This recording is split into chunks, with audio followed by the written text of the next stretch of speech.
After US troops left South Vietnam and Cambodia, the communist regime of the Red Khmers took control of the country.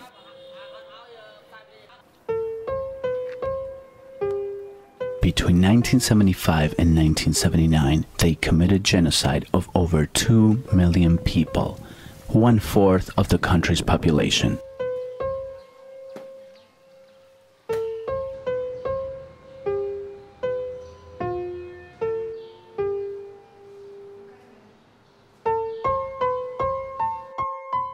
Following Maoist ideology, the leader Pol Pot installed a new era called Cambodia Year Zero.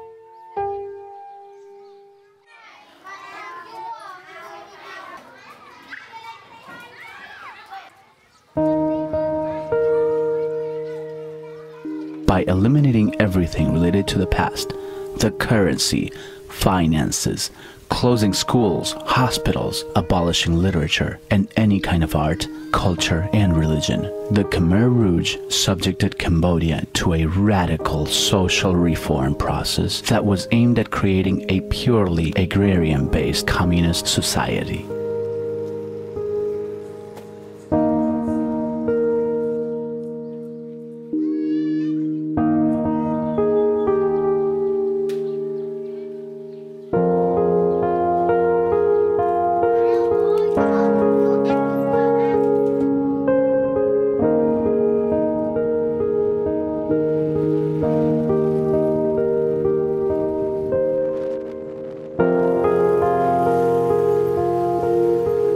City dwellers were declared enemies of the state. Intellectual people, people who could speak another language or had a college degree or even simply wore glasses, were considered suspicious and were transferred to torture prisons.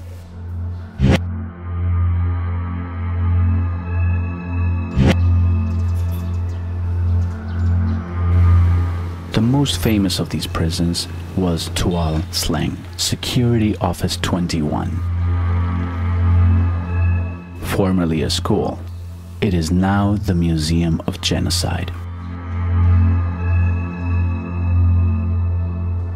It covers an area of 600 by 400 meters, surrounded by 2 rows of iron fence covered with dense barbed wire. Classrooms were turned into small cells of 80 centimeters by 2 meters.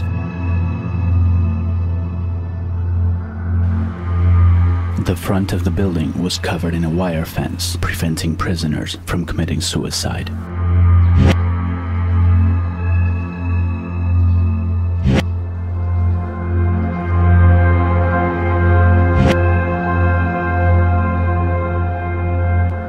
Building A was converted into a set of rooms 6 by 4 meters each, and windows were paneled with glass to minimize the screams of prisoners. The ground floors of buildings B, C, and D were rebuilt into small brick cells, and the other floors into large cells, where many prisoners were crowded together.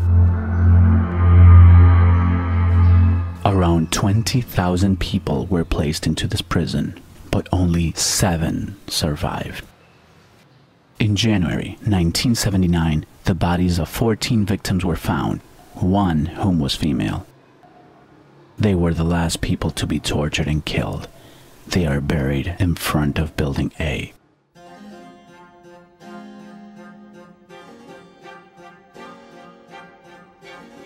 "17 kilometers south of Phnom Penh is the center of the genocide, one of the major extermination areas. 8,000 corpses were found there. Clothes and shoes of the people were found here as well. Victims were beaten to death by sharp instruments which were used as weapons to save ammunition. The killing tree is where newborns and children were beaten and then thrown into a pit. At the magic tree, a loudspeaker was hung to make sound louder than the moan of victims.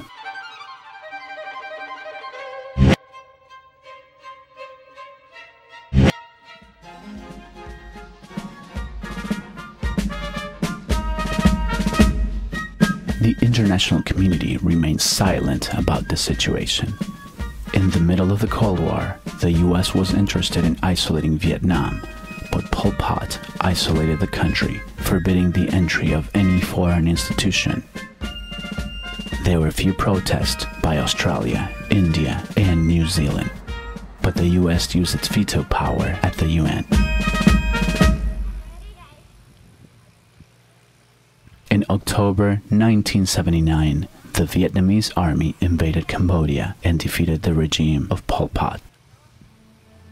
That's when the dark reality started to come out. Pol Pot, leader of the Red Khmers, died in 1998 in the Cambodian jungle at the age of 73. He was never put on trial. Nuon Chia, also known as Brother Number 2, was arrested in 2007 and prosecuted by the International Tribunal for Genocide and Crimes Against Humanity. Yang Sari, Brother Number 3, was arrested in 2007 and prosecuted by the International Tribunal for Genocide and Crimes Against Humanity. He died in 2013 at the age of 87. Yang Therith, wife of Yang Sari, a social action minister, was arrested in 2007 and prosecuted by the International Tribunal for Genocide and Crimes Against Humanity. Absolved in 2011 for suffering from Alzheimer's disease. Khieu Samphan, president of Democratic Cambodia, was arrested in 2007 and prosecuted by the International Tribunal for Genocide and Crimes Against Humanity. Kangwe Giav, also known as Dutch, director of S21 prison, was sentenced in February 2012 by the International Tribunal to life imprisonment.